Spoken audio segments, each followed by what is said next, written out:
morning, good afternoon. Welcome to the Lee Michaels Show on thepowerofvoices.com. Also on Facebook and YouTube. Welcome to the show. It is a Thursday, and I'm in the house like a child on punishment, on lockdown.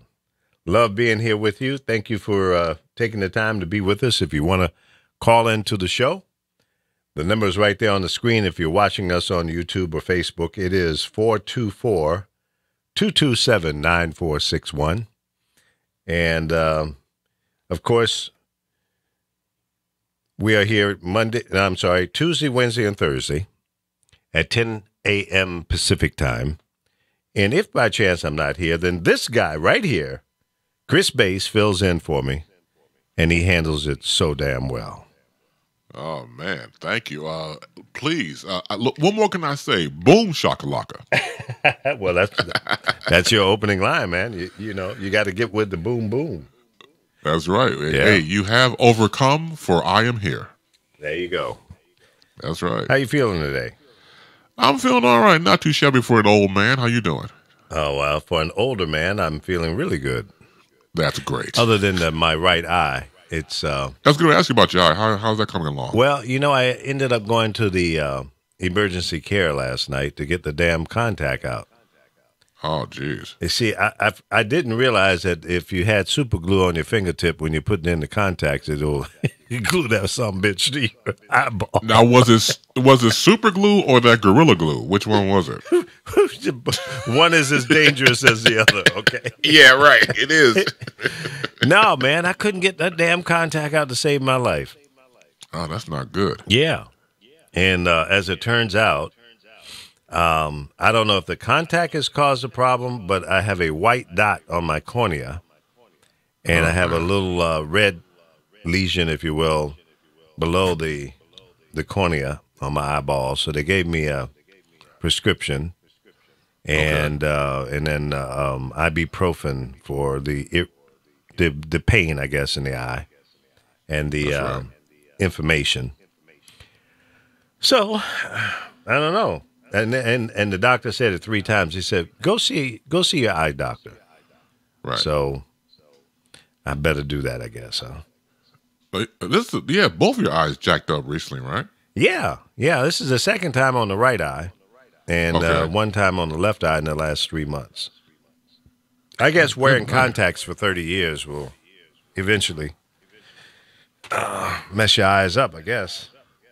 And I admit, I pushed the envelope when you're supposed to take them out after 30 days. I forget. It's like they've been in there so long, I forget that they've been there. And as long as I can see clearly, I just keep on rocking. So sometimes I think I've probably pushed the envelope and it should have changed them out sooner rather than later.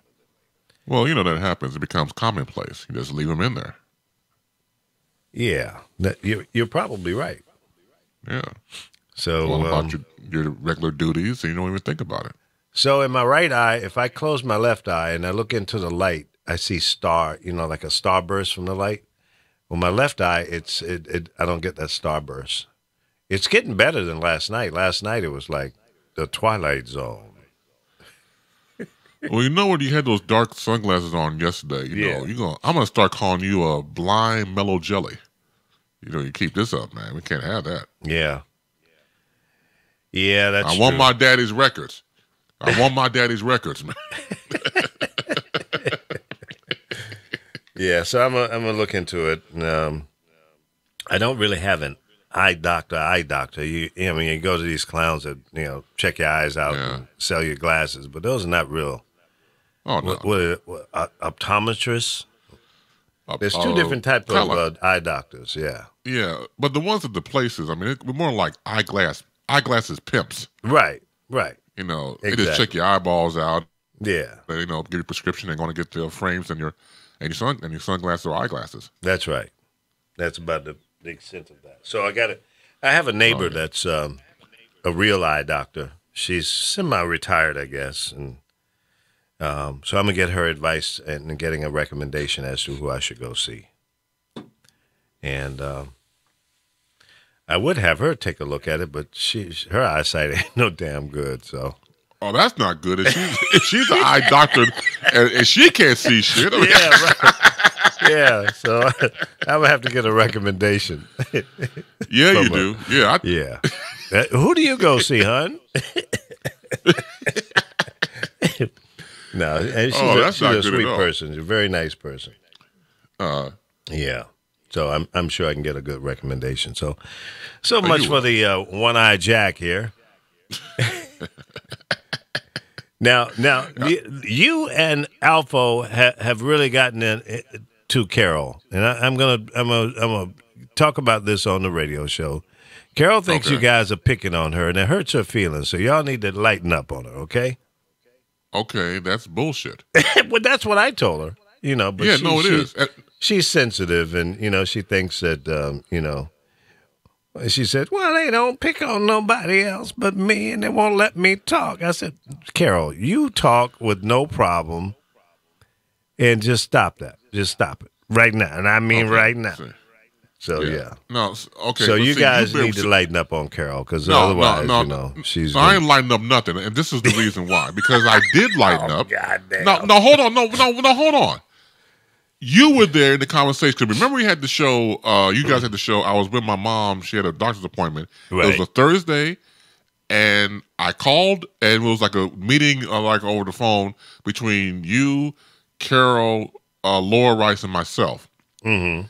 And you heard the conversation. I said right then and there that if I'm making fun of you and you don't like it, I'll stop. I'm a man of my word. Now, I stopped.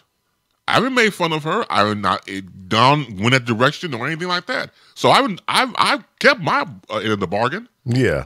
Well, I told her, I said, anything that the guys say basically is in fun. It's in character. Like when you guys are saying you're going to call Wali Muhammad. Yeah. Whatever. What's the communicator. Anwar Muhammad. Anwar Muhammad.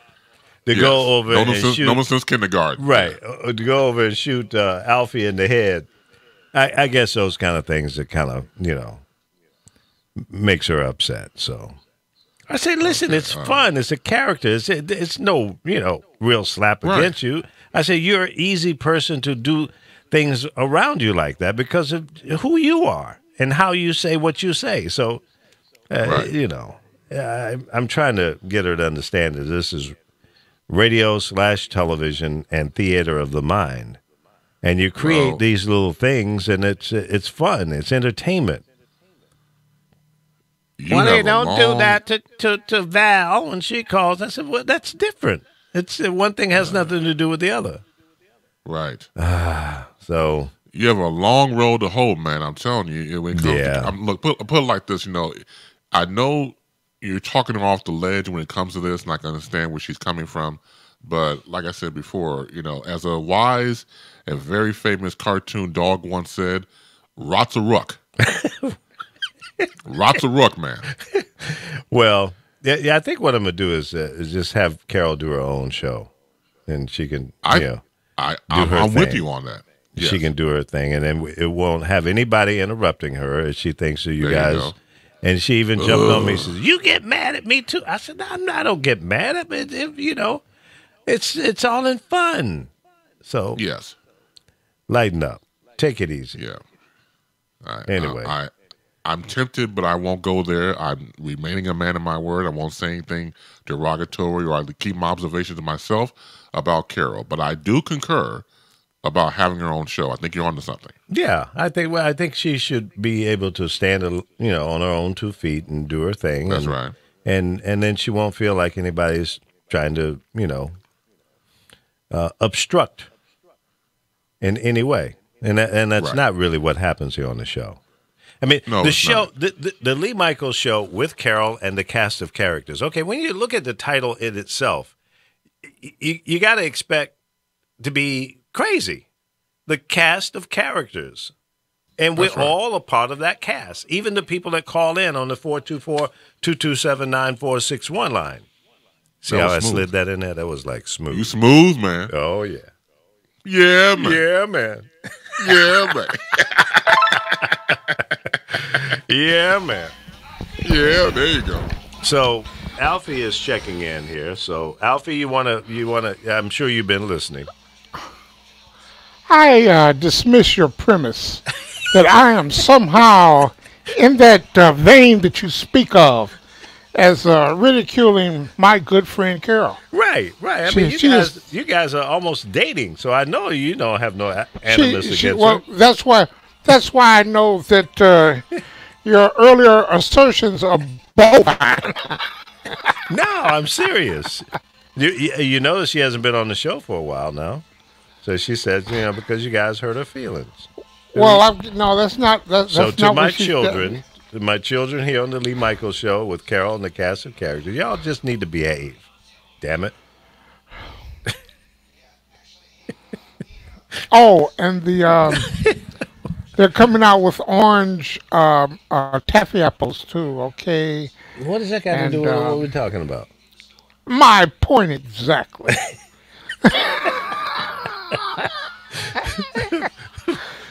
Well, when you talk to your dear friend Carol on the phone, would you apologize to her and let her know that I always talk to Carol on the phone. She never says anything to me about me being the one of the primers. Yeah, well, that I got an earful this morning, so you guys need to just cut it out and. Now you, on the other hand, we don't call you shit starting Lee for nothing.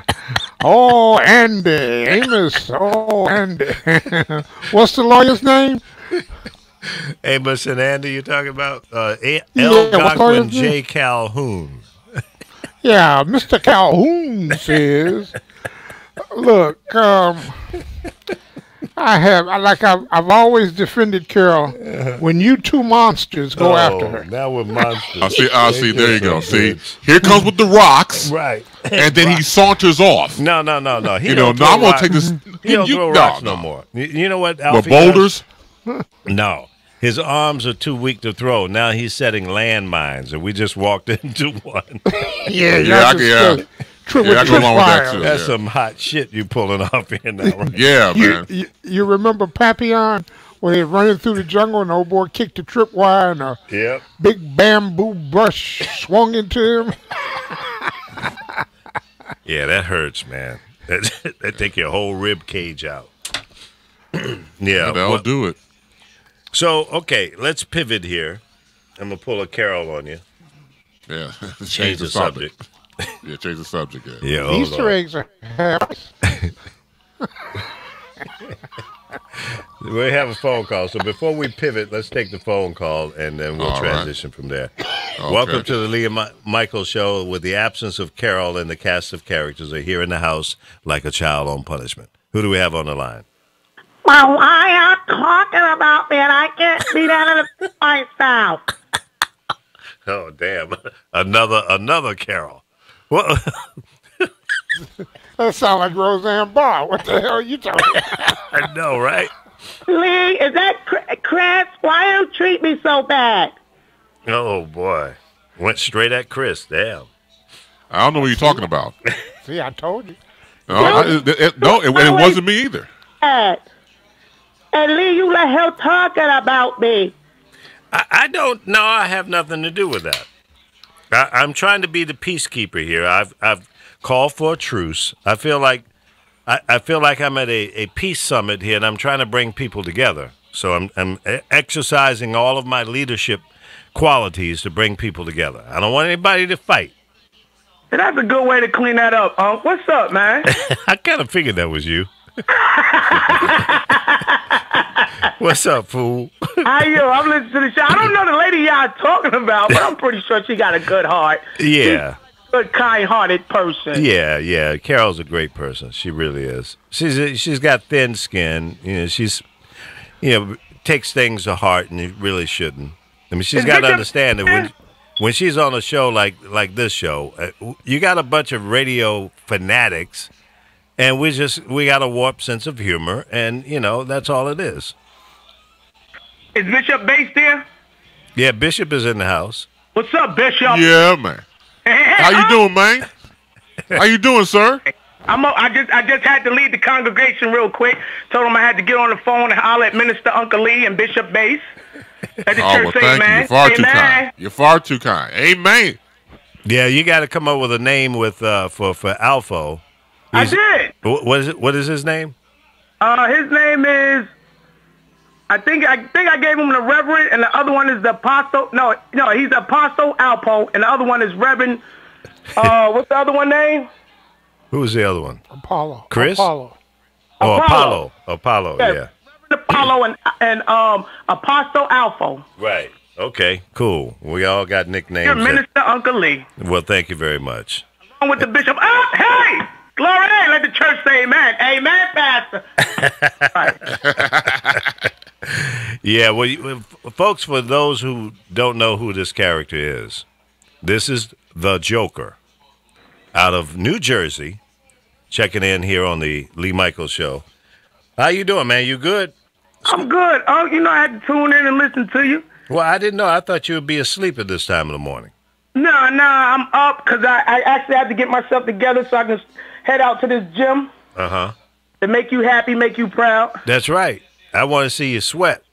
You know that, Unc. I got to put in that work. I had to call. I said, let me call the second hottest show on the Power Voices. That's right. Yes. Well, I want you to work out at least 6 hours today. Dang, Unc. I only spend 3 hours in the gym. Well, I need 3 more. 6 is pushing it. No. See all that bad activity you do every night, you got to get that out of your system. And I'm going to have a conversation with you about your extracurricular activity.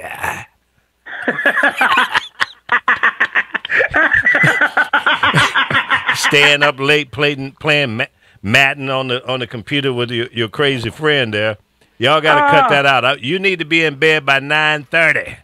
I know, but that's our game night. It's Tuesday nights and Saturday nights. Friday nights is the spades game.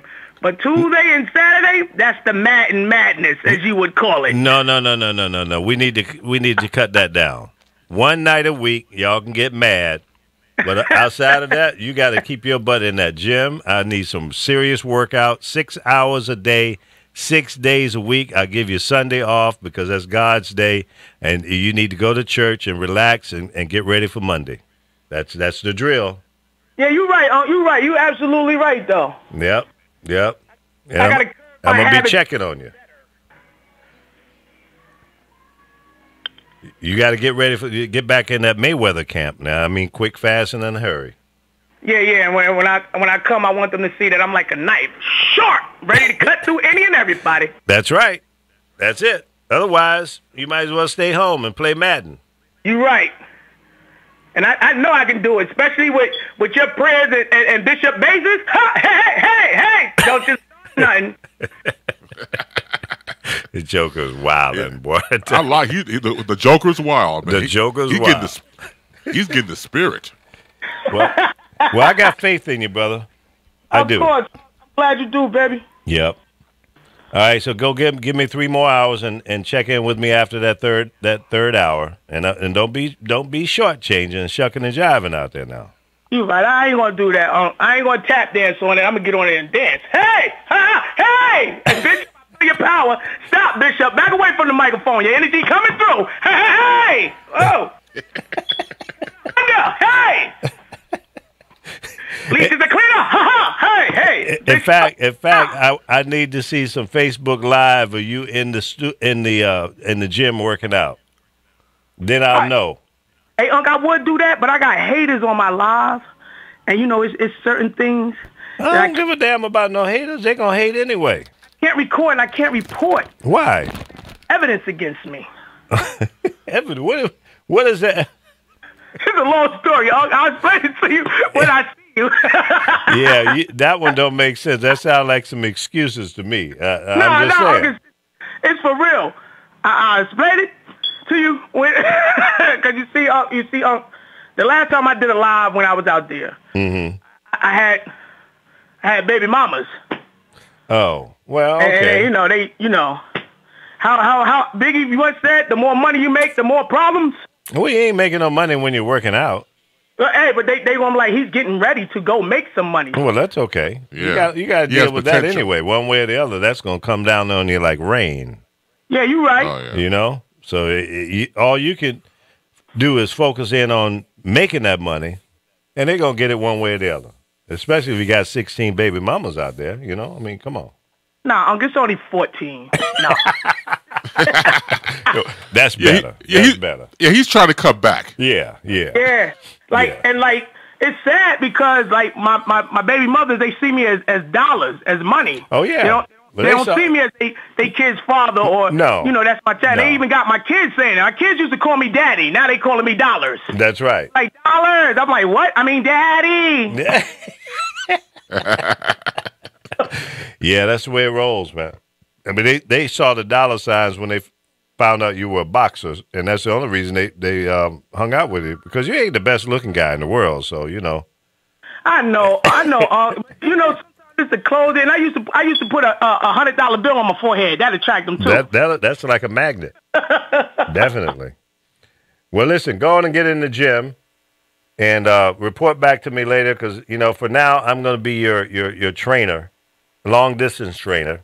I appreciate that. And I'm gonna get some spies in the gym over there to report back to me. So I'm gonna know what's going down.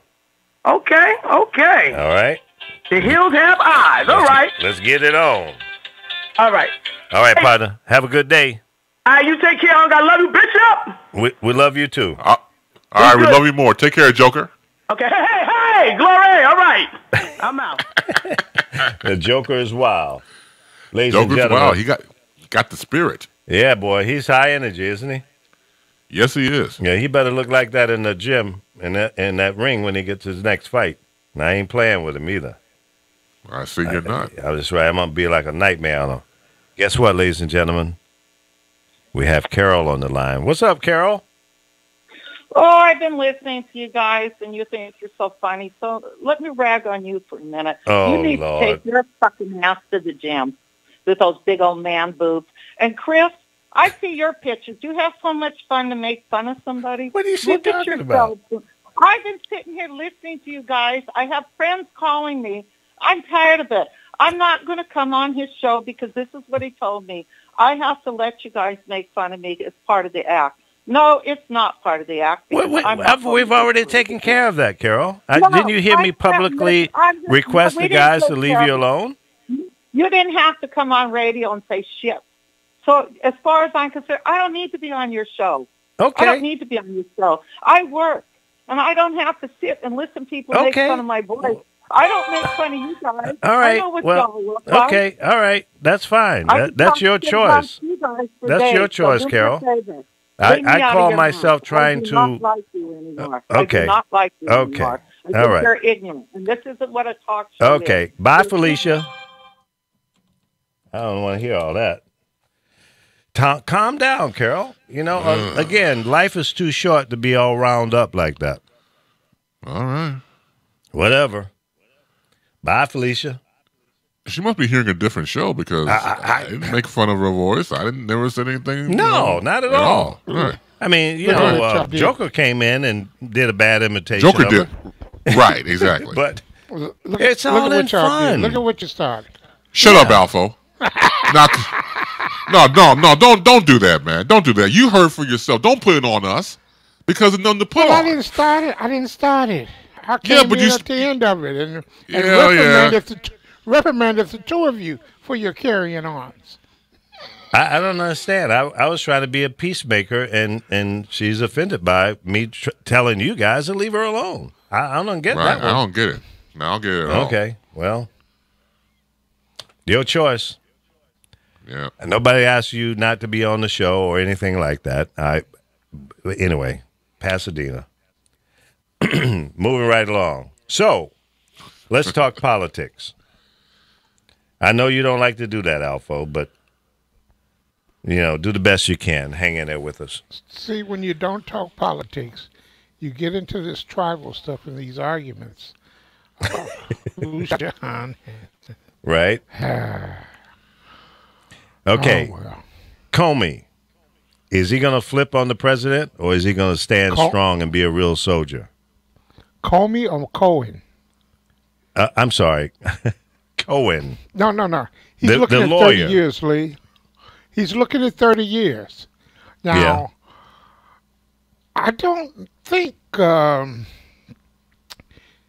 he's the fellatio king or nothing like that. But is he going to swallow too? Because if he don't turn, he has swallowed. If he going to do 30 years for Donald Trump, then let him do his 30 years.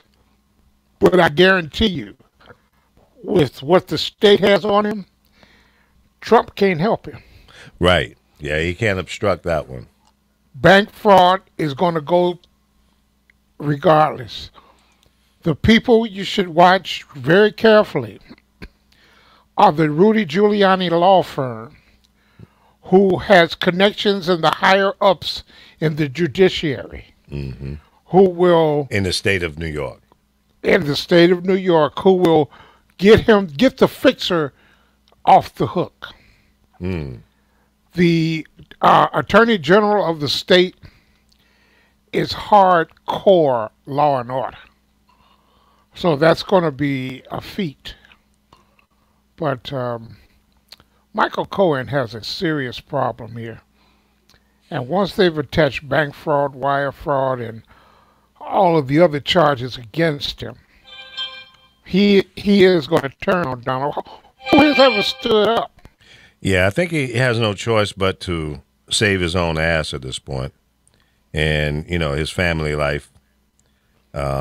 It's going to be interesting to see just, if he's going to be a true soldier. And as he said, I'll take a bullet for the president. Well, okay, you're in front of the firing line right now. Here come that bullet. We're going to see if you're going to duck or take it. Stormy's lawyer, Avenatti, he's predicting Cohen will be indicted within the next 2 months or so, or even sooner. And I had to say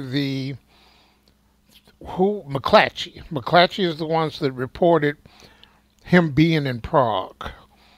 McClatchy is standing by their work. They have he's already pulled back on his suit against BuzzFeed, against his suit against what's the name of the group? Focus GPS. What is it? Oh, what's his name on CNN? No, GPS. No. It's the group that had the dossier. Who was with Steele and the dossier. I don't know who that is. Something GPS is the name of was the name. But he's withdrawn his suit against them. BuzzFeed, he's lost his suit against the Playboy Playmate, who Trump was having the affair with. He's already lost that suit. So his house of cards are crumbling. Yeah. And in each and every one of these cases, he is in the line of fire for a civil suit of slander. The Playboy the Playmate can sue him. Avenatti's about to sue him. I'm sorry, Daniels. Hey, Alpha, real quick, it's Fusion GPS. Fusion GPS, that's it. Right. Fusion GPS. Thanks, Chris. Because I saw it earlier, I just can't remember it. After many years of marijuana congestion, I think my mind is gone.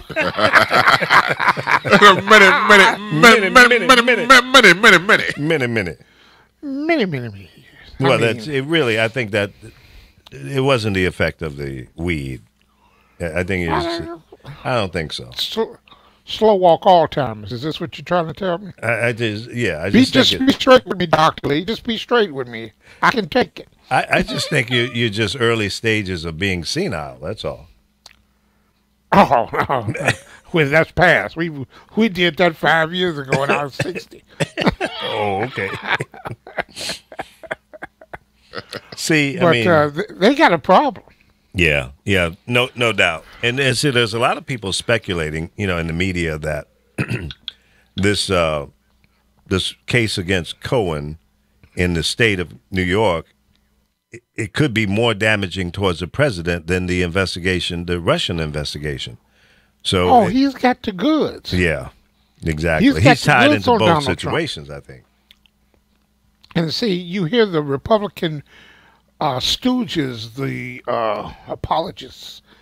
They talk about, this has been a year, it's been 15 months for this investigation.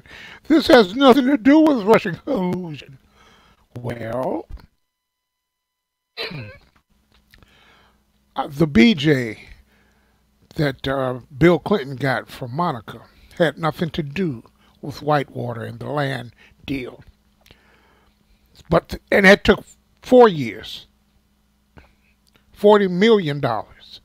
But they didn't say a word about this. You see, this is the one thing that galls me.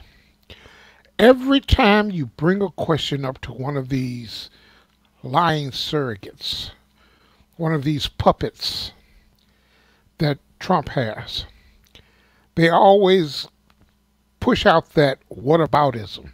Well, what about Hillary? What about Obama? What about Obama saying you can keep your doctor? If you take, you can keep your distractions. Well, and pandering to the weaken the mind people. That's a debate technique. Of course. You seize upon one thing that person has said, and that allows you to steer off into the abyss in another direction. That's right. And that's what they're good at. That's what they all do. And when he tells you, nobody wants to talk about this, well, we are talking about it. Nobody.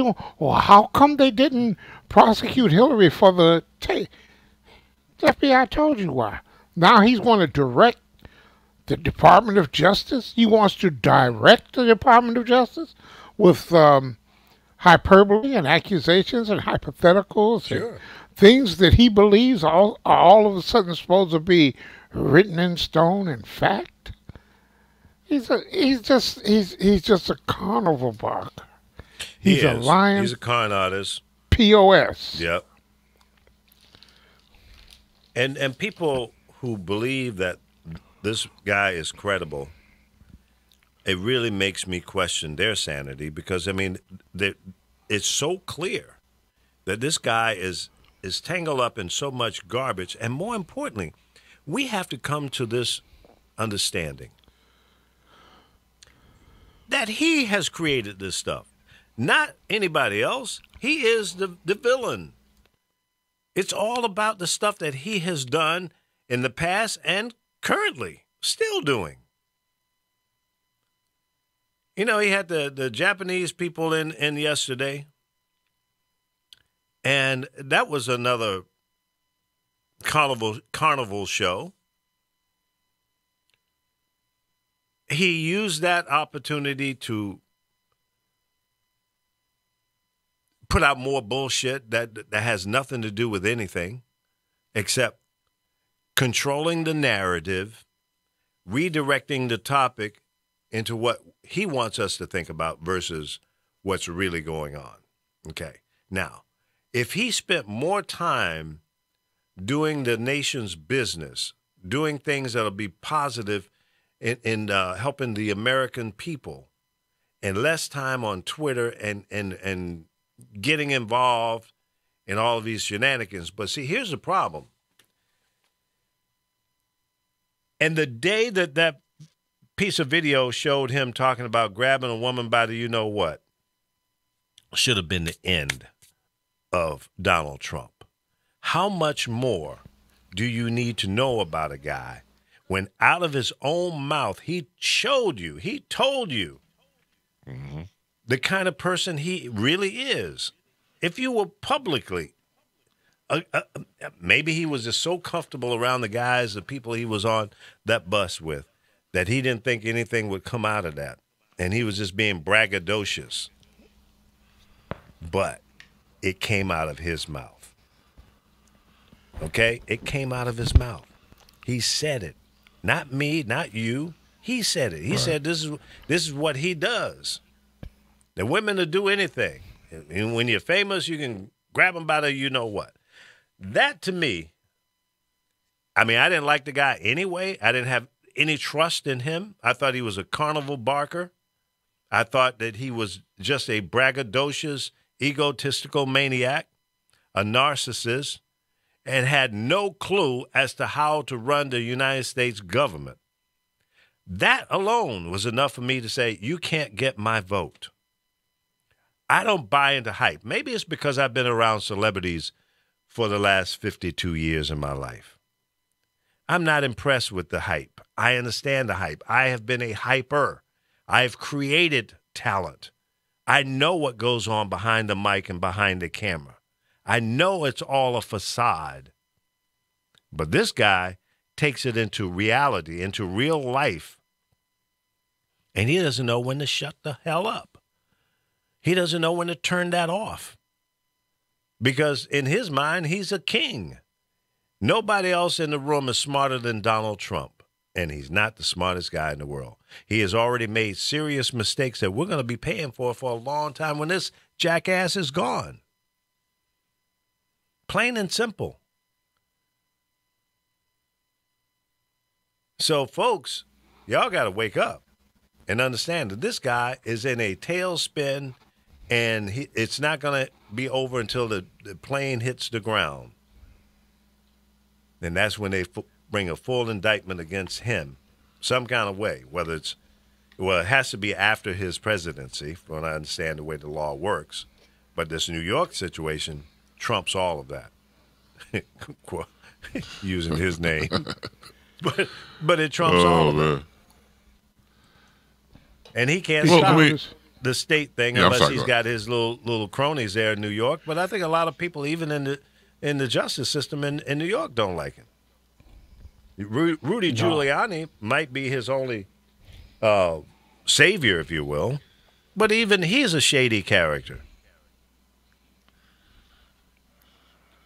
So I'm just looking at things in detail and from a distance, looking at it from 30,000 feet up, looking down on this situation. I don't see a good ending. I don't see a rosy ending for his attorney or for the president, for that matter, if the justice system is allowed to do its business the way it should be done. I don't see how this could be a rosy ending for either of those guys. And the other guys have already been indicted.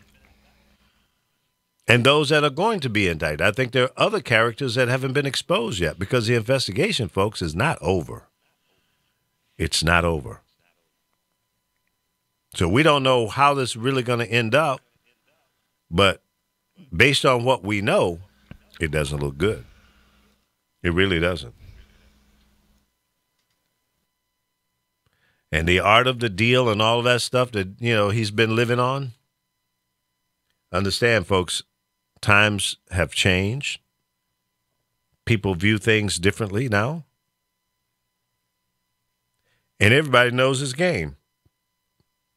He wrote a book about how he negotiates, the art of the deal. And he's using all of those principles right now. And you think that the North Koreans and the Japanese, the Chinese, the Russians, and everybody else that he's pissed off don't understand what's in his mind and understand his techniques? See, the art of the deal is only effective when the person that you're negotiating with doesn't understand your tactics.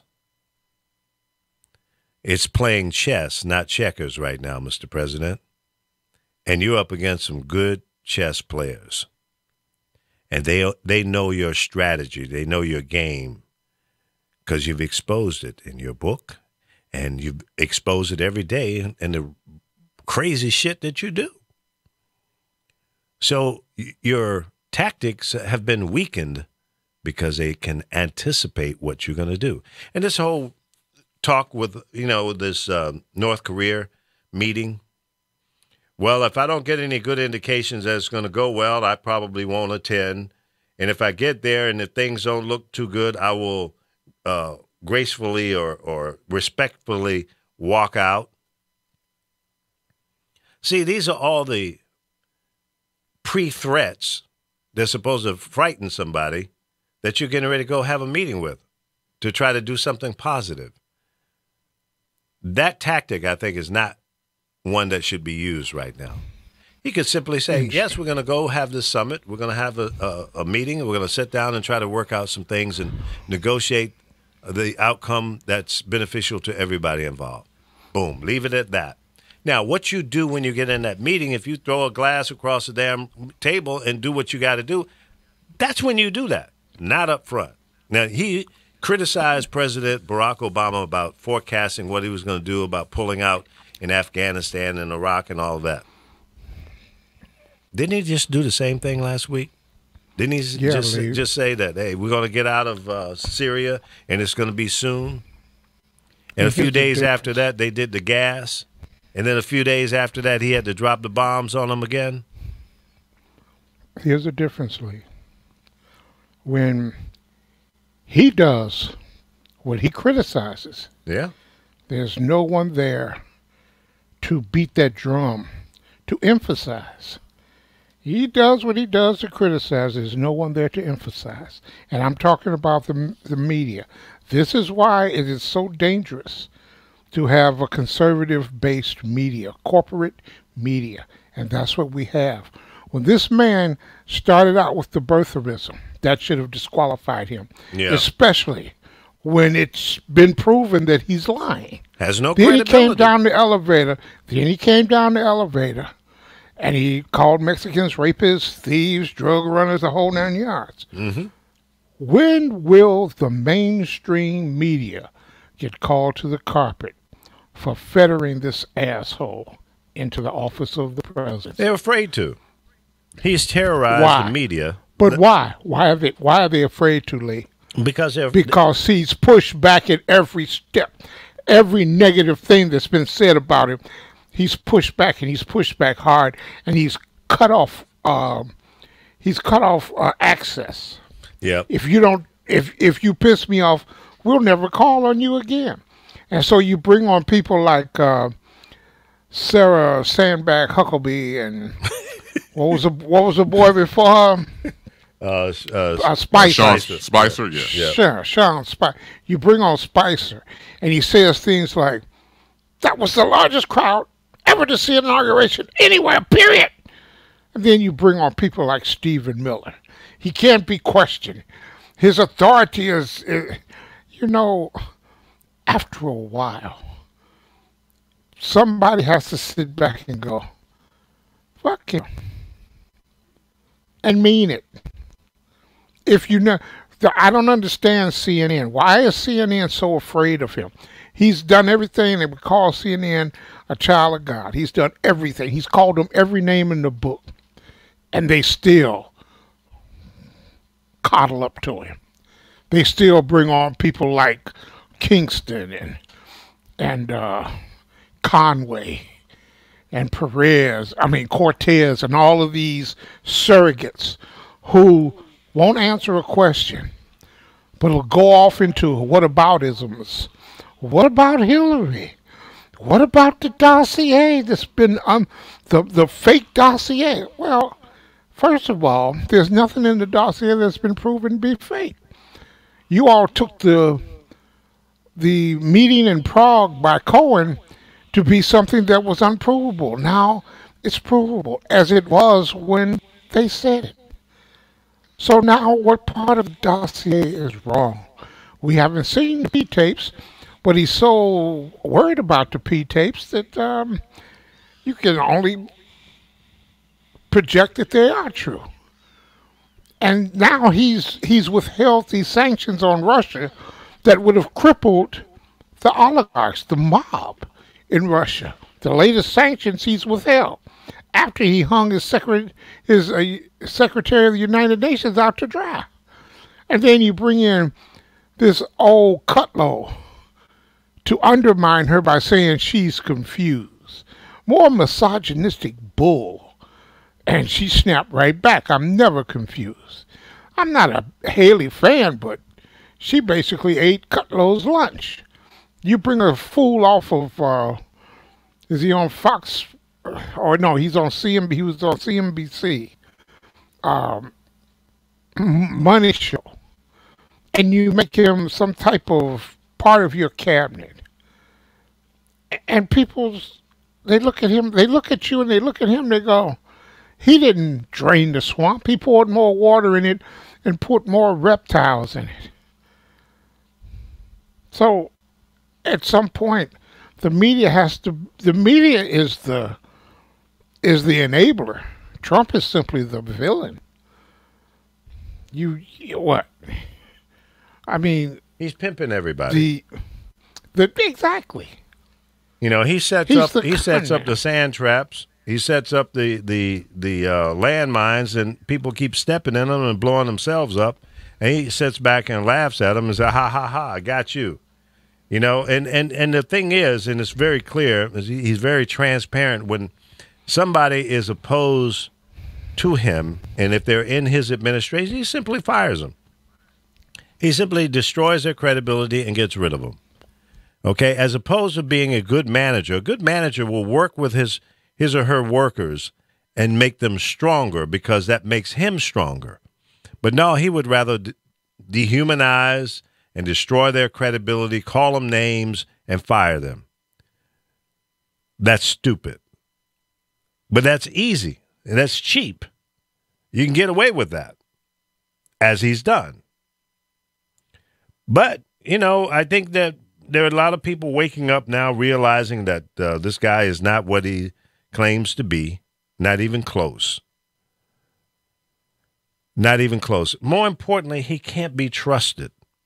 Now, one can say, well, you know, he's using these tactics and he says one thing and does another, and that's a part of his strategy, blah, blah, blah, blah, blah. But see, I can't give him that kind of credit to be that smart because I don't think he's that smart.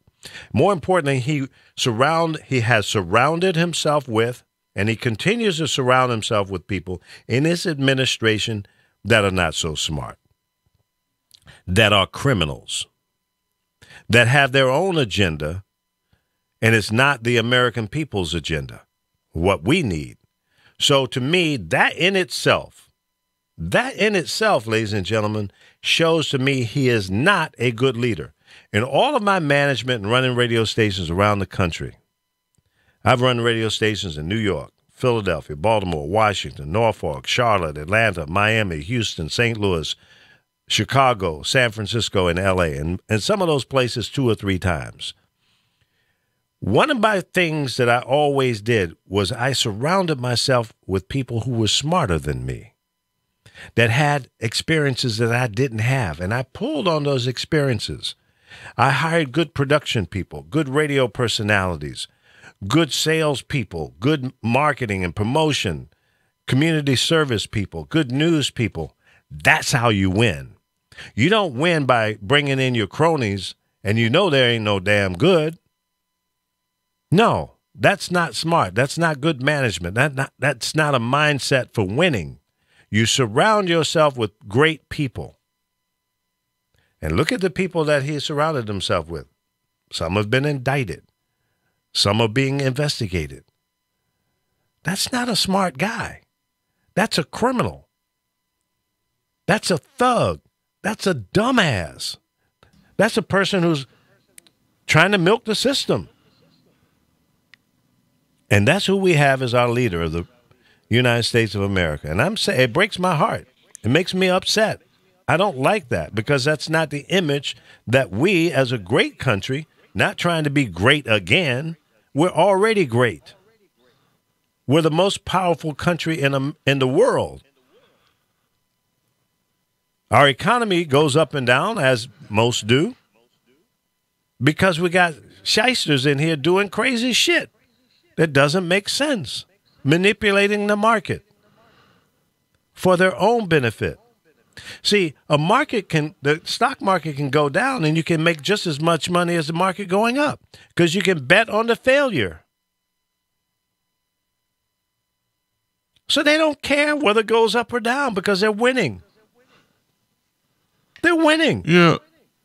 But see, here's the thing, Lee. You mentioned just now about when you were managing radio stations, for example, in all of these major markets. And you were able to surround yourself with people who, you said, know more than you in certain areas. Absolutely. And as a team, of you being the leader, it became effective. You are not an egomaniac. And that's what we're dealing with, obviously, with him. He is an ego megalomaniac who cannot stand. And once again, if you get more shine or more PR than he does, you're already out of there.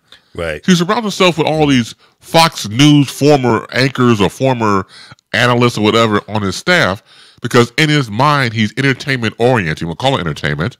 Look where he had his most success at on NBC, The Apprentice, Celebrity Apprentice. Mm-hmm. He was their golden child at one point. He was the one bringing in all the money for the network. So when you look at that perspective, he relishes the opportunity for ratings and attention. In one story, he even said, if I get impeached, look how many ratings I would get. Not the fact that he would be impeached, but the fact that he's talking about ratings for the impeachment. So he's stuck on stupid and dangling on dumb when it comes to the aspect of trying to run the country. He cannot run this country. We all know that by now. No. The thing about it is when you, in your mind, you're still on television. You're still trying to create an audience. Everything you say is going to be measured by ratings and PR and things of that nature. You're delusional. And when you, once again, we found out now about the whole Sean Hannity connection. You got this guy in your ear. And when the articles I read, Sean Hannity is now the Trump whisperer. Yeah. They speak on the phone Monday, all during the week, morning, afternoon, and when we get off the show, helps him with his tweets. Whatever the news of the day is, he helps him with that. So, like the guy said in the article, he's pretty much, secretary in chief. In another position you want to have, he pretty much has a chair in the White House. He's the chief of staff off campus. Yeah, he is. Yeah, he's probably got more access, more influence than the chief of staff that is in that job position. That's that in itself. So that's crazy. So you're going to have Sean Hannity as in your head, in your ear, giving him access basically 24/7. Do you think Sean Hannity isn't benefiting from that? If Sean can control the narrative coming out of the president's mouth, and then Sean Hannity on this show is saying the same thing that the president is saying, and they've already shown 2 different clips showing the words coming out of Sean's mouth and the president's mouth, and they're basically saying the same thing. So there's no question there is a connection. There's no question either the president is directing Sean or Sean is directing the president in the narrative. Mm-hmm. I think Sean is directing the narrative. He's saying, Mr. President, here's what people are telling us, and this is what you need to say, and, boom, boom, boom, and give him some talking points. I don't think it's the other way around. I really don't. No, I don't think so. No, I don't think so either. Yeah. So what does that do for Sean Hannity? Sean can say, I told you so. I said that ... and because the president just said it. Right. See? Yeah. He'll say it a day or two early, and then the president comes out and says it. So it makes Sean Hannity look like, I know what the fuck I'm talking about. Because there's direct pipeline. Exactly. And to the guy's orange head. Exactly. That used to go down with, what's his name? The drug talk show host. Rush Limbaugh? Rush Limbaugh used to have direct access to the Bushes. Right. So it's a repeat game all over. All over. It is. And it's a sad commentary when you have someone like Sean Hannity in the ear, or anybody with the ear of the president, because, it's dangerous for all of us. And even going back to Sean Hannity being named in court there in Manhattan, Judge Kimber Wood had to really pry the information out of the Cohen's attorneys to get the third name. So since 2017 to where we are now, Cohen has had Trump as a client, Elliot Brody, who was a Republican fundraiser. This is the guy who paid $1.6 million to a Playboy model because he got her pregnant. Mm-hmm. And now Sean Hannity. We don't know about who else? The background. Those are 3 that came out during the week. Exactly. Now, what role did Cohen have in negotiating the Russian business deals? The plot thickens. We have to find out. That's right. We got Honey on the line. What's up, Honey? Hey, guys. How are you doing? Rocking and rolling. Hey, Val. Hey Bishop Bates and Reverend Alfo, and everybody got church names now. Yeah, ain't that something? That's a little scary. None of y'all acting church like it. I don't know who the idiot was that called on the phone. You know who that was. I don't know. That's your boy. Y'all. Hey, Carol, I need Carol to listen to Honey's Closet every week because I get ripped all the time. Carol needs to take a vacation. Is what she needs. So that's all I got to say. I need to have Carol as a fly on my shoulder just in my everyday life dealing with the Joker. I get ripped every day. Right? So, huh? I understand, but I tried to get her to understand that it's not personal. Listen, because everybody on this show, we could all get together and go to a party, a barbecue, and have a good time, and it would be all cool in the gang. So it's not, And then, sometimes people get in your head and say, well, they don't do this and they don't like you. And that's a bunch of haters. That's a bunch of people that don't know what the hell is going on, really. Yeah. And she's unfortunately influenced by people who are haters. And that's a shame. I love Carol. She's a beautiful person. She's got a kind heart. She's always trying to help people. And I'm not going to stop caring about her, and I still consider her a friend. Yeah, I think she's just upset, and I just want, if she's listening, to know, I don't want her to take, I hate that she's upset. I don't want her to take it personal, because if she tunes into my show, I just tune into my daily life. I get ripped all the time, because she doesn't have to deal with the Joker on a regular basis. I do. I do, and I'm going to get you a Congressional Medal of Honor for that.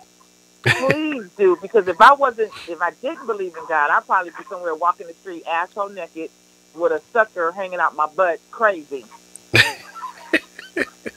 So she has it really easy, but no, all jokes aside, I don't want her to be upset, and you guys can pick on me from now on. When I call in, you guys can pick on me. Well, when I talked to Carol earlier this morning, she said they don't pick on Val when she calls in. I said, well, it's different. But we can and we do. I mess with you. Yeah, so she was listening to Honey's Closet. Right. Yeah, but I don't call in that much. If I was a fixture there all the time, I'm sure Reverend Alfo and Bishop Bates they would have some stuff to say about me too. They probably do and just don't say it. But I have 16. Y'all can talk about me. It's okay. Well, I don't want her to feel that she's being singled out. It is all in fun, though. It's radio. It's all in fun. Yeah. Right. And see, that bothered me because Lee would tell you, I made a conscious effort because, as you know, for those who follow the show, I would make fun of her. I would start doing this alternative Carol character, and I told her, if this bothers you, I would stop. And you did. And I have. Yeah. And exactly, right. Right. Who is that singing? Yeah, who was that? Don't bring up. No, that's the fact that you can hear singing lets me know that somebody's mouth is big because. Yeah, it is. Yeah. Well. Yeah, they can hear you. Nobody wants to hear your song for Carol. Who is that, Joker? Lord Jesus. You see what I'm talking about? Is that Joker? What, do you got him on another phone? He's on my other phone. I didn't call on three-way because he... No. You tell Joker I said he need to have his rusty butt in the gym right now, not talking to you. He owes me 3 more hours of training today. Uh-oh. He said have your rusty ass in the gym working out, or he gonna add on 3 more hours. That's right. He already owes me 3. I'll drop another 3 on him. I think you should just make him do 9 hours of training. That'll keep him out of trouble. He's headed that way. He told me he'd already done 3, and I told him he needed to do 6 hours a day, and that he was supposed to go to the gym right now and go give me another 3 hours. Now he's sitting on the phone talking to you. That means he's not in the gym. So I'm getting ready to bump that up to 4 hours. And one more word, you're gonna get 5. He said he's getting ready. He said he's getting ready now. I've been on the phone with him the whole time when he called in. He hell no. He got 4 hours. I heard it. Ain't no breaks. He said he has to go. Yeah. 4 more. 4 more hours. 4 more hours. Ahead, period. End. He said 4. He said 4 more hours. Not 3, because he's been on the phone talking to you. I need 4 hours. And if he said one more word, it's going to be 5. He said if you say one more word, it's going to be 5. No. See, 5 hours. 5 hours. He said no. You got nothing. You got to go to the gym. 5 hours. Going on 5 hours. 5 hours, because he opened his mouth one more again. Okay. So he feels bad that Carol's upset because he called in. Well, that. Can I sing a song for Carol? Well, I'll give you Carol's number. You can apologize to her because she's mad at me now. So. But I want to sing a song for her on air, and I know she's listening. She's not listening anymore. Yes, she is. I just want to sing it. Let me just sing it. Go on, hurry up. You got 2 seconds. 2 seconds. All right. Little baby, don't you cry. Joker's gonna come and wipe your eyes. In these times and see those tears fall. Joker's gonna come down here and get them all. Choose them up. Oh, God. Don't you cry. Okay. You know that show? Tell him I need to hear some tears coming from that gym. He said he wants to hear some tears coming from that gym. So we're going to be singing Hush Little Joker, Don't You Cry. Mm-hmm. Yeah. 5 hours. 5 hours. You better get to going. You're going to be there all day. That's right. You ain't got nothing else to do. No. Not just 5 hours. 5 hours added on to the hours he already gave you. That's right. Okay, he said that's nothing. So you still talking. Yeah. Anyway. See, one of them hard-headed children. He's very got 5 on it. He got 5 on it. He don't listen. Okay. And then he'll find a way to blame me tonight. All this tonight here's what you need to Val, here's what you need to say to Joker. Mm-hmm. Bye, Felicia, and hang up.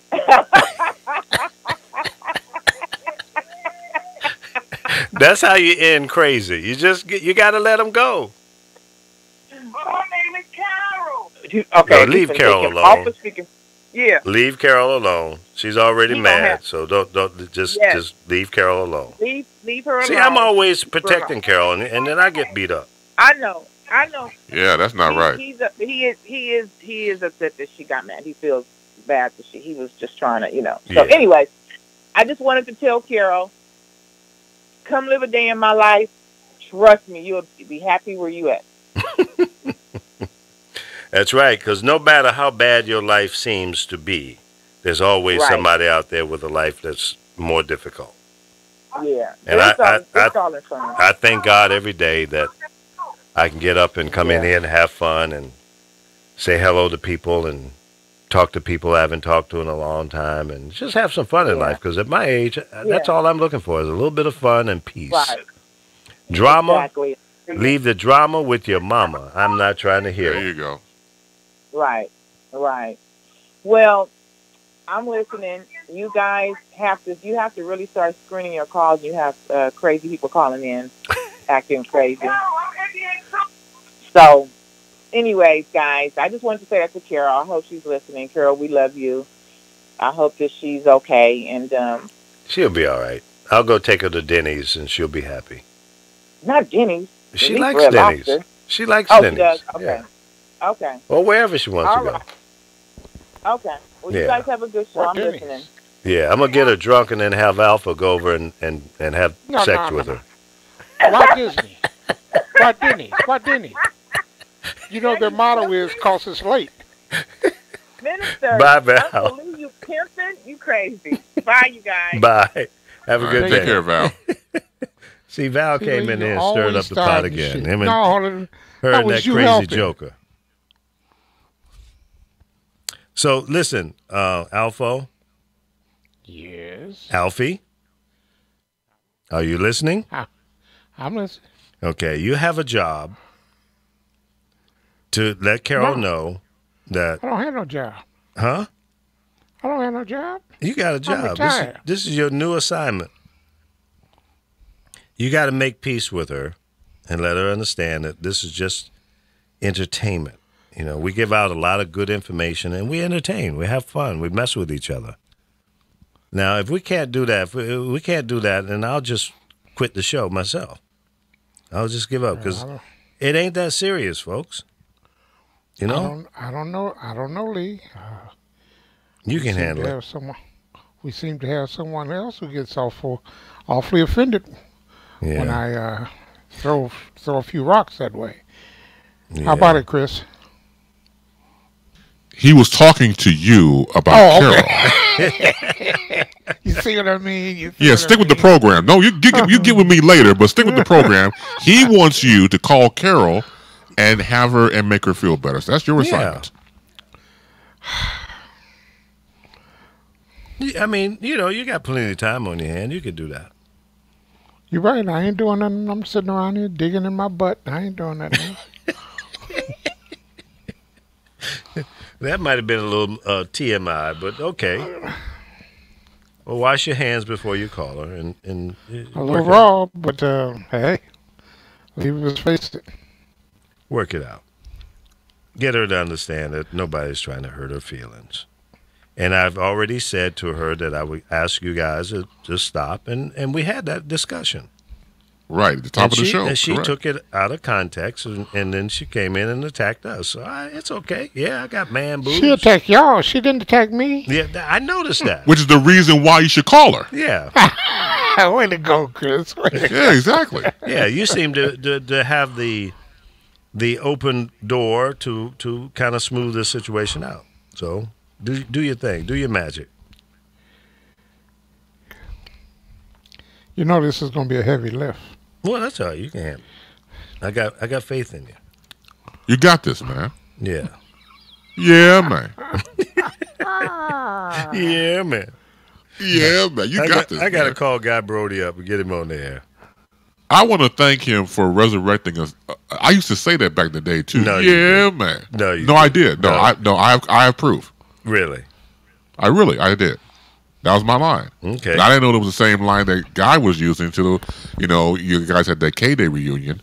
And I was like, man, that one sound familiar. And that was the go-to line. Yeah, man. And I want to thank you, Lee, for bringing Andre into the show yesterday. He ain't got a bit of damn sense. None. Zero. He's still a damn. He just cracks me up. He cracks me up. He's a straight up certified fool. Yeah, he is. And I want to thank him because, back in the day, of course, when you created Lee, USTalkNetwork.com, and how I got a chance to meet Alpha then, and we got a chance to get together. We did your show, First Take, on there. And thanks to Andre, I now pronounce the word country, cultry. Yeah. That's like closet. Right, exactly, right. I like to learn stuff, right. Right. Closet, right, and turn up the volume. Right. Yeah. Oh, good stuff, man. I'm just looking at some of the comments here. Val said, "Who is that idiot on the phone?" That's your idiot. That's your Frankenstein. You know exactly who that was. Claim him. Try it. And then she said she was on the phone with him when he was doing it. So see, she's an instigator. She pumped him up to call into the show. Yep. And now, you know what? Val, you're now the new sacrificial lamb. Now we're going to jack you up. Real quick, I saw Dave Johnson in the chat. Yeah. Dave Johnson, you got to let us know, when are you going to be on Hot Bench? The court show. That's my mom's favorite court show. Is that right? I've never seen it. Yes. Oh yeah, there's like the 3 judges on there, and they go do all these cases. I believe it's produced by Judge Judy. Okay. And she produces the show. So yeah, man. Hey Dave, let us know when you get the air date for that show to check you out. It's probably already been on. Oh, for real? Okay, I gotta go back and check. Well in advance. I don't know. All right. Yeah, Dave jumping. Is he in the Yeah, he's in there. Let us know what the air date is for that show that you were on. Now, I assume he won the case. It sounded like he had a good chance to win.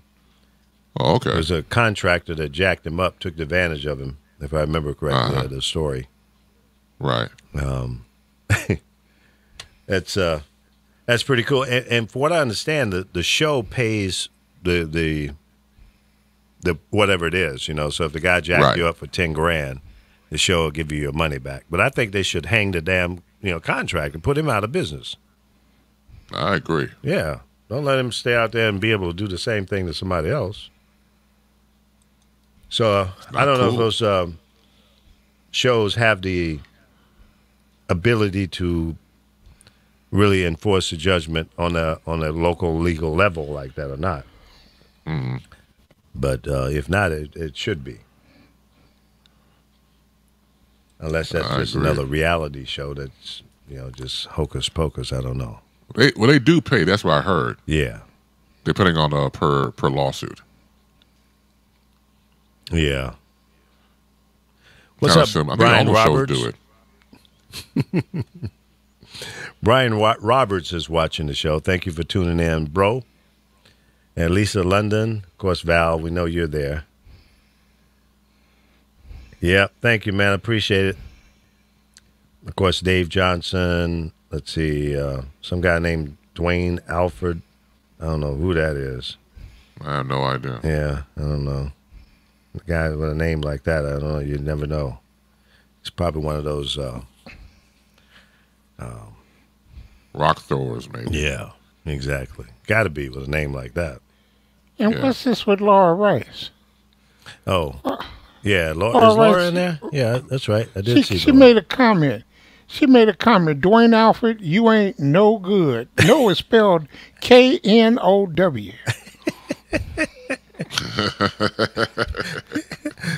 I don't know whether to be offended or that's a compliment. Right. Yeah. Well, see, Laura, you just want Carol to come back so we don't pick on you. But see, Carol's got to understand, we used to jack you up before we jacked her up. So you have to take blame for us jacking up Carol because you've been kind of absent, So it's your fault. Darius, what's up, bro? And Lisa London, good afternoon to all, she says. It's not quite afternoon to me, so I'll accept that after 12. Yeah, afternoon here. So what do you guys, okay, let's get back to our political commentary here. Oh, but can I make one more shout out real quick, special one before we get back on track with the politics? Shout out to my man Shaggy Jenkins. Your time is up.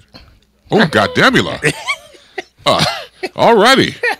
Let's try take two. Take two. All right. Go ahead. Shaggy Jenkins is a good guy. I told you before yesterday. He's out of Maui, Hawaii. I'm jealous. Where he does a show there. Yeah, I'm jealous. I've been jealous of that dude, man, before I met him. Right. And he does the talk show out there. And he reached out to me a while back about coming on to do like some co-hosting, correspondence type stuff. Mm-hmm. And so we had our first maiden voyage yesterday. And it went quite well. I had a lot of fun with him. He's highly informative. I like his energy.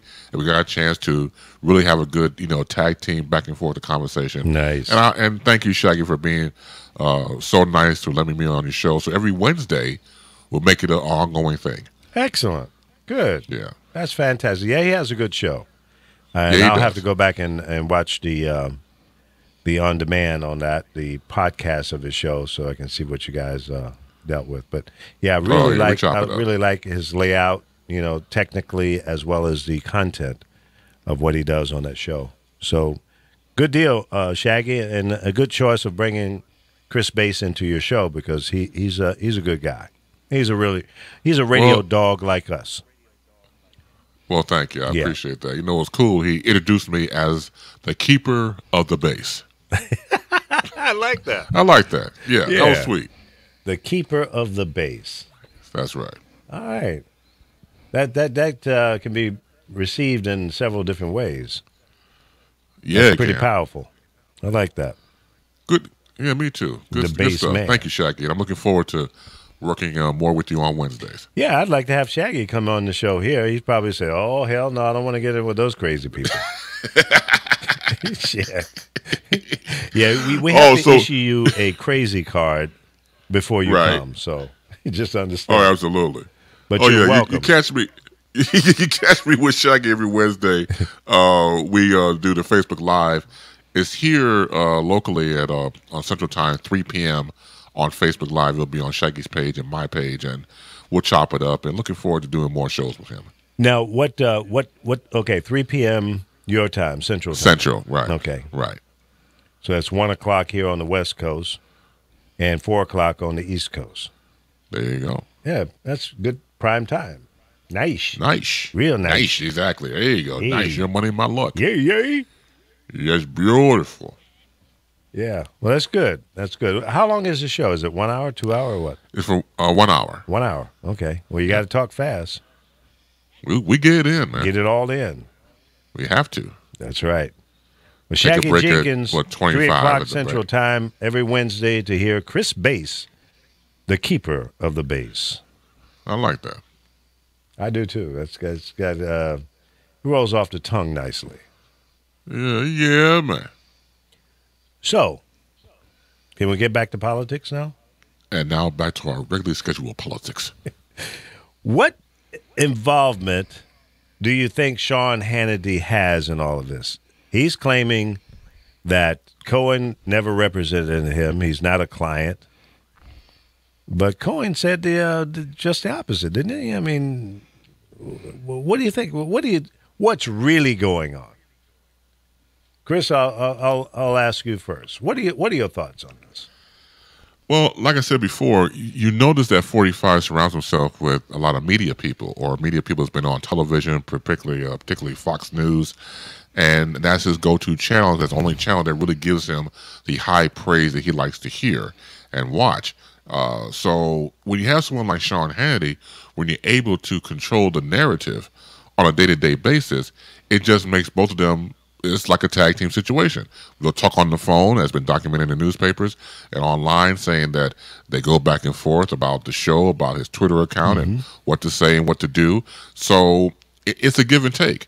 So you work with me and I work with you. And from what I can tell on my end, it seems as though Hannity has really the upper hand, because he's the one that's going to him, as they said before about him being pretty much moved into the White House with a, from that perspective, he's just away over, in New York. When you're able to communicate like that and get off the, your show and you immediately calling the president and going back and forth, that's dangerous.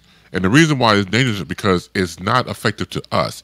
Is effective to the people involved in the circle and to Trump's base of people who support him. So that is a segmented part of what we're looking at here in America, and it's not good for the rest of us. So I do believe there's a stronger hand that Hannity has with him, and we'll see in due time his connection with Michael Cohen, because I always said birds of a feather obviously flock together. There's a reason why these people are together for whatever reasons. Nefarious behavior or anything that will come out in the wash. But I do believe Hannity's role is stronger than I think a lot of people are trying to say that it's not. I think it's very strong. Do you think there's any criminal involvement? I don't think it's criminal that he's advising the president. That's not a criminal situation.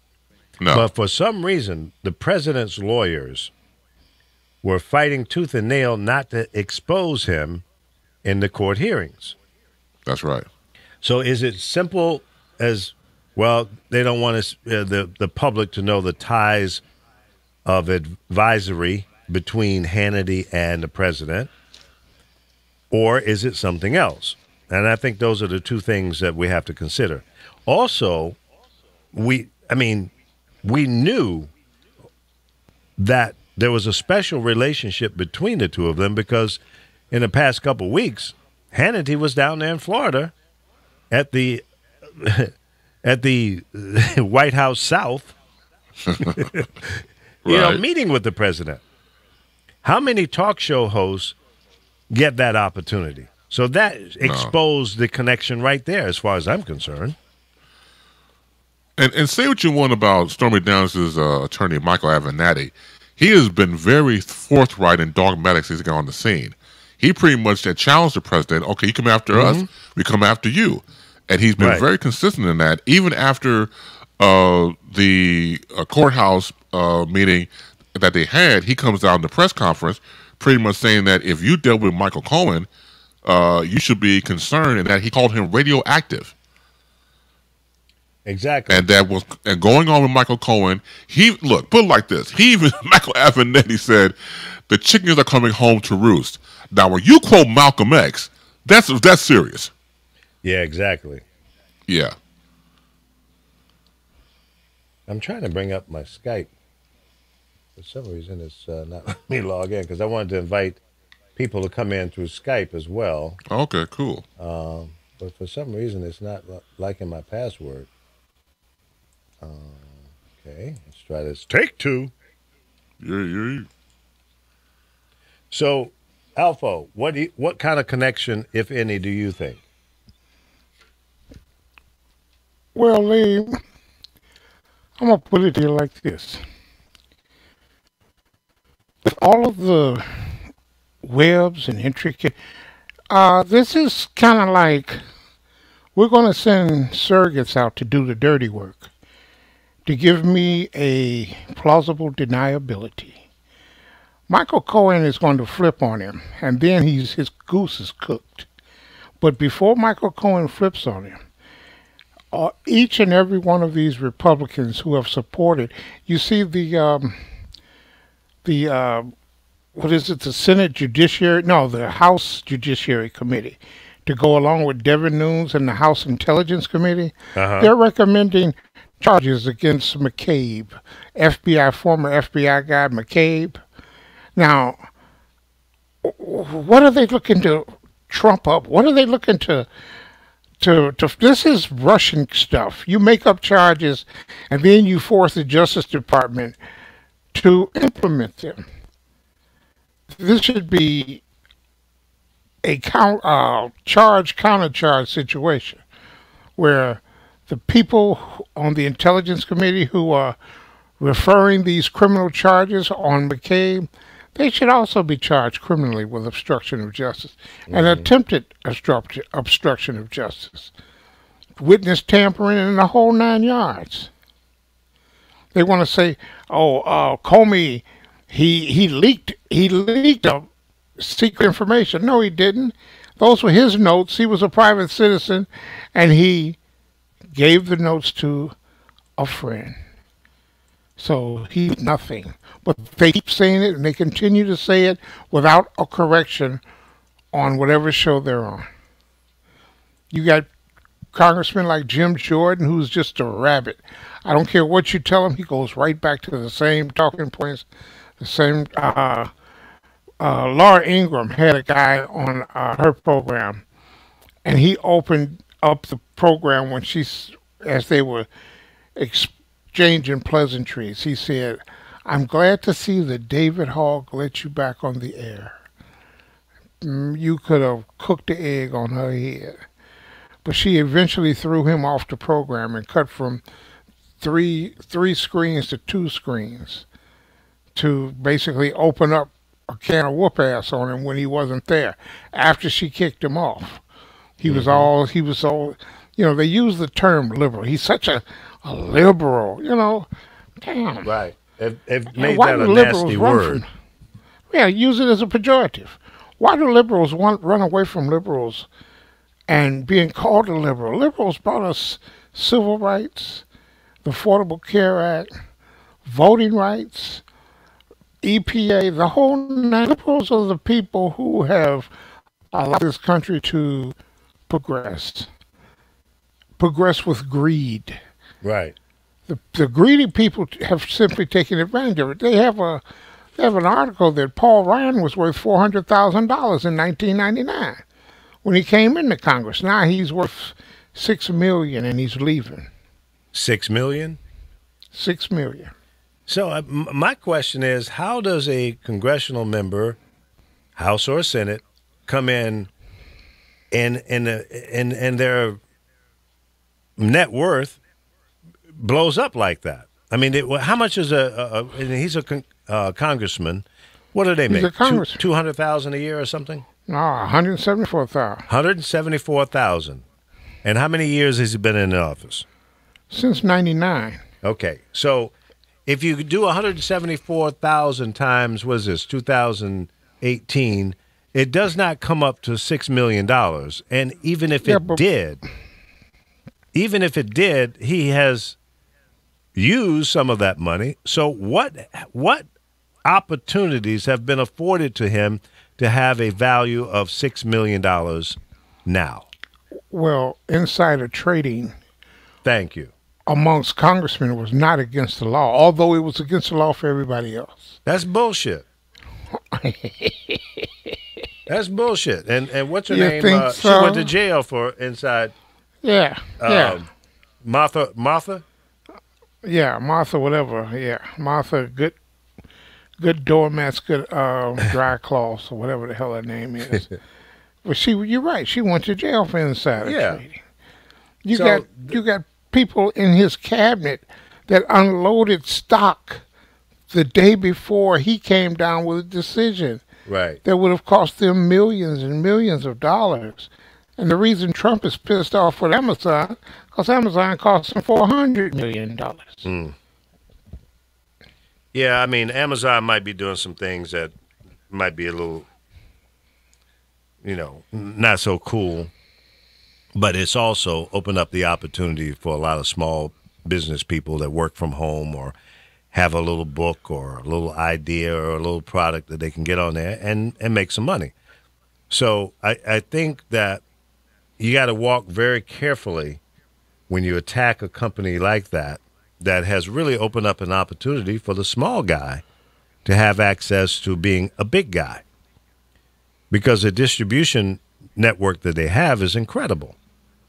If you've written a book, you can get your book distributed through them. Either you can do a self-publish, or they'll actually print the book up and distribute it or sell it on your behalf.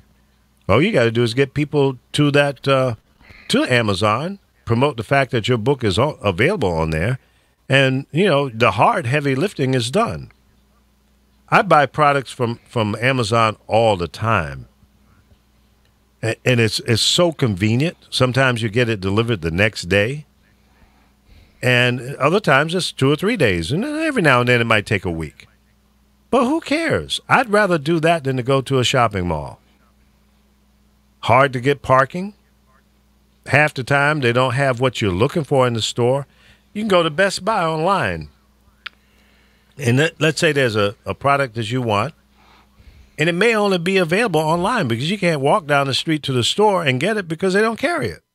What kind of horse shit is that? So you're making it easy for people not to go, to the brick and mortar, to the stores. Right. I get discouraged all the time. No, we don't have that in the store, And then they try to upsell you for a screwdriver or whatever it is. That's more expensive because they feel that, well, this is how we can get them in the store. We may not have the exact item they want, but we can upsell in the store because they need it right now. Don't play me like that. And many times they don't say online only. But more importantly, when I want something, I want it now. I don't want to have to wait a week to get I know the feeling. That product. Something so simple too, like an adapter for your cell phone or for your stereo system. Stupid stuff like that. Why can't you have that in the store? Anyway, we have a caller on the line. Oh, we had a caller. Probably one of those telemarketing. They heard we were talking about something that they didn't want to talk about, so they hung up. But those kind of things bother me. Now, maybe it doesn't bother you, but it's really aggravating. No, it's funny you mentioned about Amazon. I got a delivery from Amazon coming later on today, as a matter of fact. And it's been very convenient. Yeah. Because like you said before, about size or something you need, and it's very timely. And sometimes, and you know this firsthand, they'll say they give you a target date or estimated when it's going to arrive to your home. And a lot of times they come earlier. Yeah, exactly. I got a box delivered yesterday, and I'm holding the box up here now. I bought a new bedspread for my bed. All right. So, I mean, it's easy. Yes, it is. You know, box kind of got a little beat up, but the product was not damaged. That's good. Yeah. But yeah, I mean, I buy a lot of things on there, especially like little cables for your cell phone, your charger cables. Right. You find good deals on there. I also use Groupons. You ever use that? No, I never used one. Groupons is pretty cool, especially for local restaurants and stuff like that. I've bought charger cables there as well. What else have I purchased through Groupons? I bought some restaurant discounts. I bought tinted windows for my car. Actually, that was kind of funny. I bought a package of 5 windows for like $129 for the tinted film.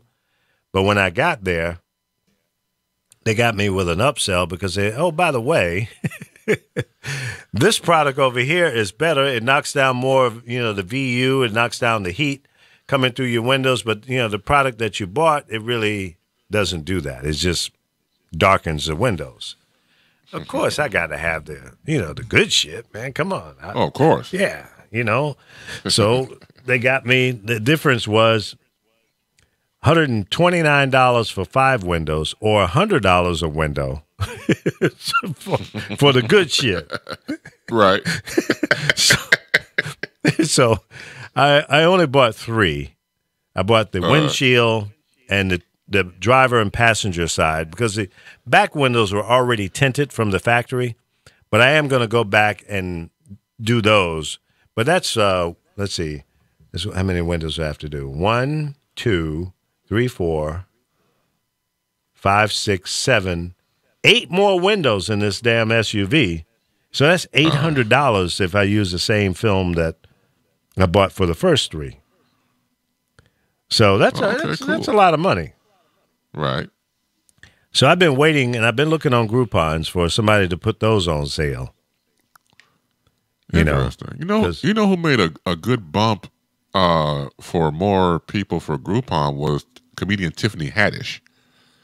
Tiffany Haddish told the story when she was filming the movie Girls Trip with Jada Pinkett Smith when they were on location. I believe they were in New Orleans. And she was like, well, look, we can get a Groupon and go here to this restaurant or go for this sightseeing trip. Right. and Jada Pinkett was like, what's a Groupon? She didn't know what a Groupon was. Right. She had to tell her what it was. And now you see her now, Tiffany Haddish, now the spokesperson for Groupon. This is a no-brainer, but that really got a lot of hits when you watch. She did, I think the interview she did was with Ellen DeGeneres. Yeah. And they just kind of took off from there, yeah. That's interesting. Yeah, I mean, things like that can give you a big boost in awareness. That's and, right. This is so funny. I'm sitting here, looking up some stuff on my cell phone, and I actually had to take my glasses off to see the phone because it's so blurred. My glasses is for distance, and then when I'm, looking close up to something right here in your face, I have to take them off. Oh, yeah. Yeah, that kind of sucks. That's why I like my contacts. Sometimes I still had to use my reading glasses with the contacts if it was real fine print. But I have no glasses on now, and I can see this stuff close up really well. Well, you know what? Whoever invented no-line bifocals, I will definitely shake their hand. Really? You have those? Really, because, I have no lines. They are great. Maybe I need to get those. Of course. Yeah, because I'm telling you, when I actually had like the bifocal with the line in it, and it threw me off. I could not really. It pissed me off more than anything else because definitely you see the difference. At least with the no line, there's a gradual shift of the of the eyewear itself. But that hard thing between it's just like it just for example, if I recopy, I would go from one part of the lens to the other part of the lens will throw me off time wise. And I needed more of a smoother transition. So when they suggested, we're trying no line bifocals, see how it goes. And that was a game changer, man. So no line bifocals, man. That's the fantastic. Meow, huh? That's it, man. That's it. That's all. Now, my laptop that I'm looking at right now is about arm lengths away from me. Right. And I had to put my glasses on to see the text on the screen 3 feet away. So if it's right in my face, I don't need them. But 3 feet or more, and like signs on the freeways, oh my God. Oh, well. I would be lost all the time without my glasses and driving. Because I would be passing exits. I'd be 62 miles out of my way before I realized, damn, I missed my exit. And that's really how I found out I needed glasses. And I was 25 years old when that happened. Yeah, I was about 25, 27. I got my pair of glasses too. I was, you know, what's funny? I was conversating with a friend of mine recently, and you know how you have those old people moments. For example, I have no idea. If you're driving your car, I'll give you an example. I know you're incredibly young, so you know, if I'm driving, yeah, and I have to find out where my location is, I have to turn the radio off. Really? So I can have more concentration. I can't do it when the radio's on. Oh. That's like for me, like an old man moment. Damn, that's pretty bad, man. Yeah, I'm not there yet. Yeah, it is. Okay, no, I am. Okay, I feel sorry. I'll cop to that, man. I feel sorry for me. Yeah, well, it's too late. I feel sorry for me first. That's rough. You have to turn the volume down on the radio to focus on your driving. Yes. Especially if I got to go somewhere I've never been before. Okay. If I'm driving around the neighborhood or something like that, or outside and I know my city, obviously, I'm good. But if it's somewhere I've never been before, I got to cut the radio off and concentrate. Yeah, man. That's deep. Yeah, it is. It's knee deep. All right, don't bring George Clinton up. It's too late. Well, I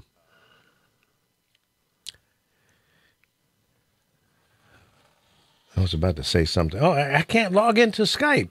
It's like it's not accepting my password. It's still giving you grief? Oh, okay. Yeah. It's telling me that, you know, I don't know my password. Bullshit. I know what it is. I use it every day. You know what? A while back, you had issues with that. We were going through, you know, some diagnostics on my laptop. You had an issue with the Skype back then. Yeah. Same thing with the password stuff you was talking about. Let me try different. I have another login. Let me try that. All right.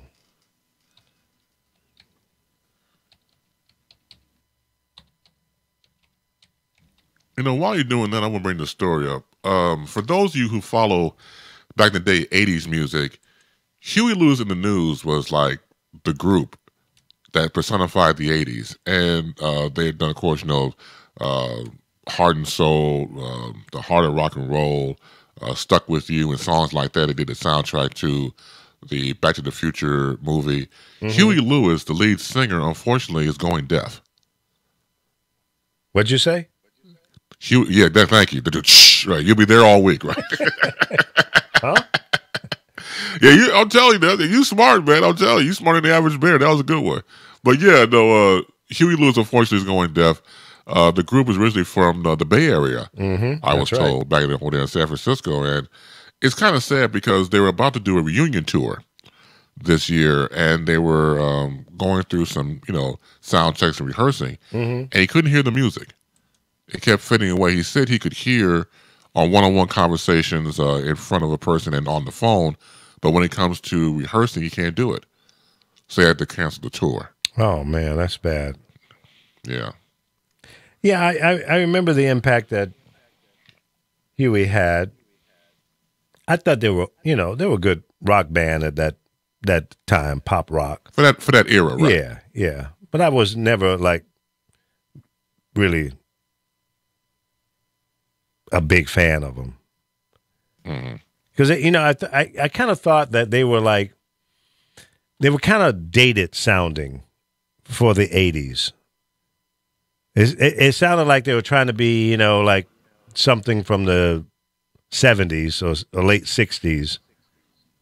And that was just my ear. Yeah, because I remember playing them at KMEL in San Francisco.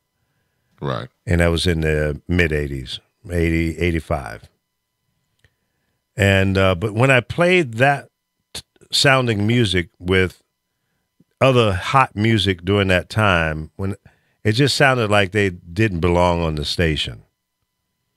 So let's see. What's her name? Abdul. What's her name? Paula Abdul. Paula Abdul was hot then. Luther Vandross. So right in that era, and then you play a Huey Louie song. It just, I'm going, what the? No, get him off the air. It just didn't mix. A Huey Louie. Huey Louie song. I'm going, no. Delete them. Get them out of the playlist. They're out of here. Oh, man. Huey Louie. Huey Louie, man. Yeah. Yeah, I got their first album called Sports. And it was on a cassette. And I was just reminiscing. I was thinking about, back in the day you had a cassette. When you took a cassette and you erased all the print off of it, you knew you played it all the time. Right. Yeah. Oh, yeah. Oh, yeah, man. Yeah, man. but my heart goes out to Huey because once again, I've seen him with other stuff. That's sad to hear that he's losing his hearing. Yeah, that's about as bad as me losing my damn eyesight. It's up there. Yeah, that's not good. We can't have that, man. Mm-mm. Blind in one eye and can't see out of the other. Yeah, that's me all over. Yeah, man. So you like the bifocals without the line?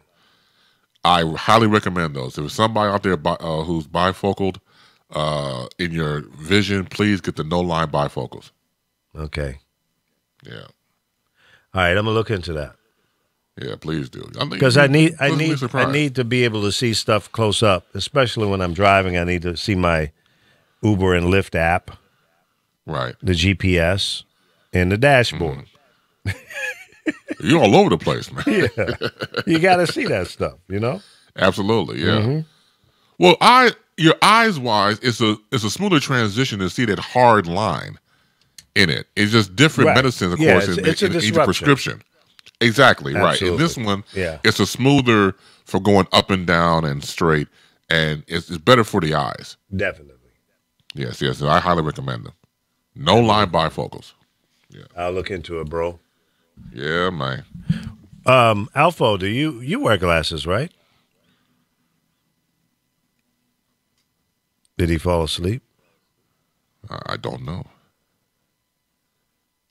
He's on the phone with Carol. Okay, that's grand. Yeah.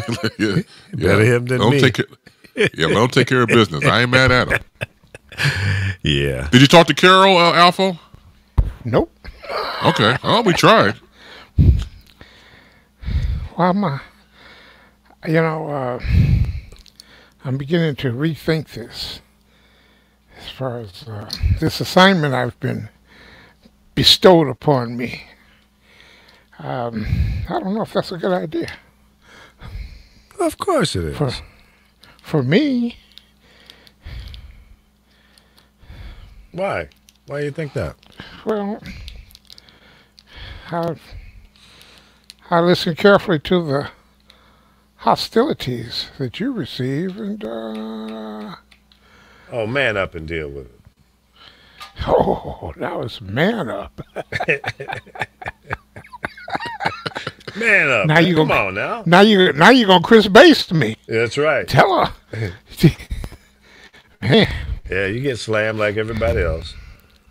Oh, okay, maybe that's the problem. I guess I didn't know the password. I just looked it up. All that time. Oh, shut up. I tell you. Let a man have a senior moment every now and then. All right. Senior. That was a full, flat-out, all-timers move. Oh, shush. Just stop it. I'm not bothering you.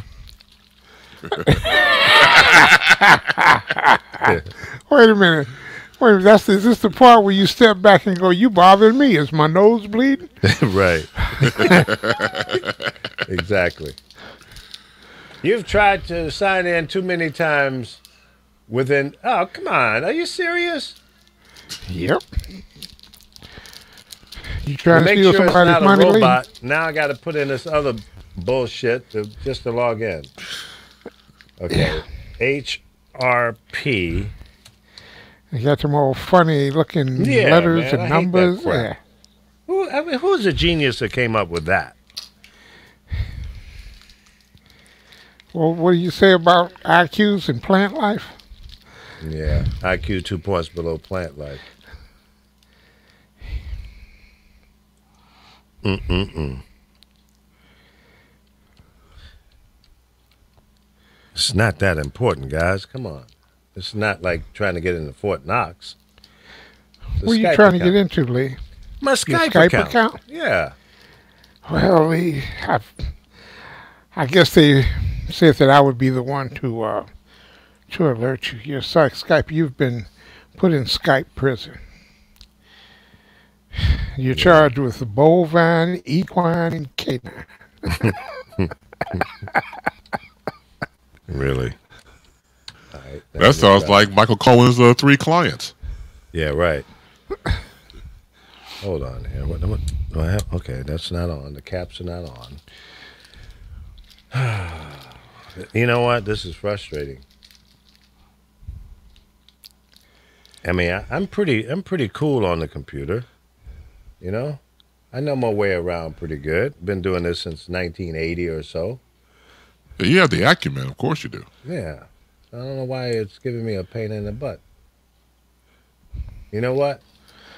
Screw you, Skype. I followed your damn instructions, and it still doesn't let me in. That's jacked up. Totally. It's wrong. I think Skype is having some issues with their system. That's what I believe. Because I can't be that much of a bonehead. And I don't want to hear no answers from either of you. I didn't say anything. I know you were thinking about it. I was looking at this. I thought about news. it. I know you thought. I let it pass. Okay. Mm-hmm. But I'm looking at this breaking news. You remember the guy who's in charge of the mines, the coal mines that killed 29 people? Yeah. You know he's running for the Senate in West Virginia. Oh, nice. Now, this is the difference between Republicans and Democrats. He's an ex-con. He went to jail for 1 year for ignoring safety regulations that he should have implemented that killed 29 people. Wow. Now, who other than a Republican in money would have the kahunas to run for a Senate seat? And on top of that, he's run to the courts to ask them to expunge his conviction. Now, was that a felony? Yes. Well, okay. In the sense of the word, but where does he come off thinking that the people in West Virginia, okay, I'll give it to you. You can't get 32 of them together and get a full set of teeth, but are they really that stupid? No, they're that criminal. That's what that's all about. They're that criminal. They look at it as, well, you know, he's one of us. He's one of our guys. So we got to look out for our guys. And that's the way they work. You know? Yeah, like they're not concerned about you. They're concerned about themselves. Like they're saying from Goodfellow. You know, he's all right. He's a good fellow. He's with us. Now, Apollo, why would you come in 1 minute before the show is over? So I don't wear out my welcome. Hell. Oh. What's up, Apollo? What's up, man? Yeah, I can't get on nobody's Apollo. How you doing? Plus details based on the proof credit. All right, there you go. I got it. The opinions and expressions here are not necessarily those of Lee Michaels, the Lee Michaels Show, but plus TTNL based on the proof credit. But to get Alpha a cheeseburger, TTNL. And I'm gone. How you doing? Holla. How you doing? I'm good, man. How y'all doing? We're doing all right. All right. Mueller Comey 2020. Yeah. No. That's a hell of a ticket right there. Yeah, right. No, it ain't. Comey Mueller 2020 then. when all is said and done, they're still Republicans. And don't even care. though the Republicans have turned on them, they won't change. Comey said he's no longer Republican. He's a Democrat now. Yeah, he's an independent. No, he's an independent. Independent? Oh, he went indie. Like me, he's licensed, unaffiliated. Yeah, in other words, y'all just bullshitting. No, you really, dude. Listen, you can be a wolf and you can be an independent, but that lets you vote in both primaries. See, if you register Democrat, you can't tamper with their shit. Well, that depends on the state. That depends on your state. Some states you can cross over anytime, no matter what. Well, I'm a political bisexual, then I guess.